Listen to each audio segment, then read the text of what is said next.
લોકોના આરોગ્ય સાથે ચેડા કરતા શખ્સો સામે તંત્રની લાલાંક સતત ચોથા દિવસે આરોગ્ય વિભાગની કડક કાર્યવાહી બાપા સીતારામ ચોક પાસે સ્થિત રેસ્ટોરન્ટ પર દરોડા પાડવામાં આવ્યા મોટા પ્રમાણમાં વાસી શાકભાજીનો જથ્થો મળી આવ્યો 115 કિલો વાસી ચાઇનીઝ મળતા કાર્યવાહી કરવામાં આવી ફૂડ લાયસન્સ વિના રેસ્ટોરન્ટ ચાલતું હોવાનો પણ ખુલાસો છે બાલાજી રેસ્ટોરન્ટના માલિકને ₹10,000નો દંડ ફટકારાયો આરોગ્ય વિભાગે બાલાજી રેસ્ટોરન્ટને સીલ કર્યું છે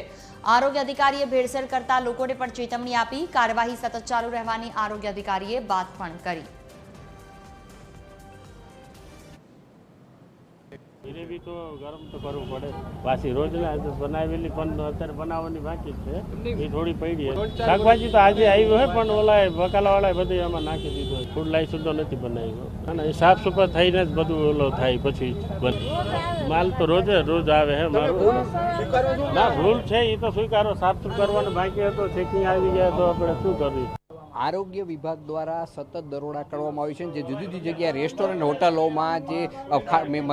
વિક્સ ખાદ્ય પદાર્થનું વેચાણ થતું હોય છે ત્યાં કાર્યવાહી હાથ ધરવામાં આવી છે અત્યારે આરોગ્ય વિભાગ દ્વારા જે મવડી નજીક છે તે દરોડા પાડ્યા છે ત્યારે આરોગ્ય અધિકારી છે તેમની સાથે જ વાત કરવાનો આપણે પ્રયાસ કરી રહ્યા છીએ તેમણે શું કહી રહ્યા છે તેમની પાસેથી જ આપણે જાણવાનો પ્રયાસ કરીશું કે તે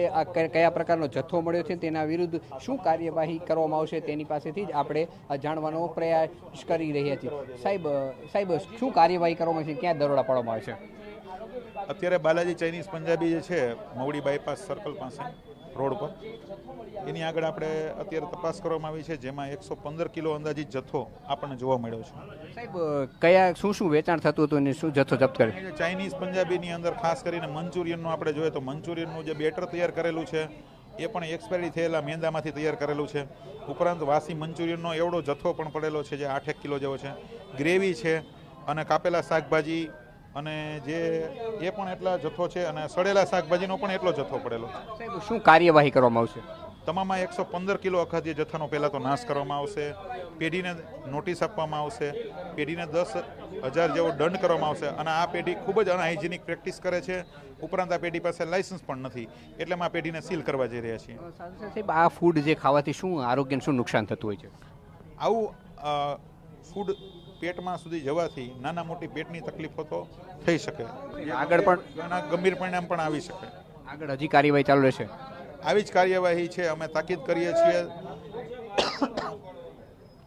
ખાસ કરીને વેપારીઓને પણ એમ કહીએ છીએ કે તમે કાયદાકીય મુજબનું હાઇજીન ફૂડ પ્રેક્ટિસ કરો અને ખૂબ જ સાવચેતી રાખો કારણ કે આ વસ્તુ છે સામાન્ય જનના આરોગ્યને સ્પર્શે છે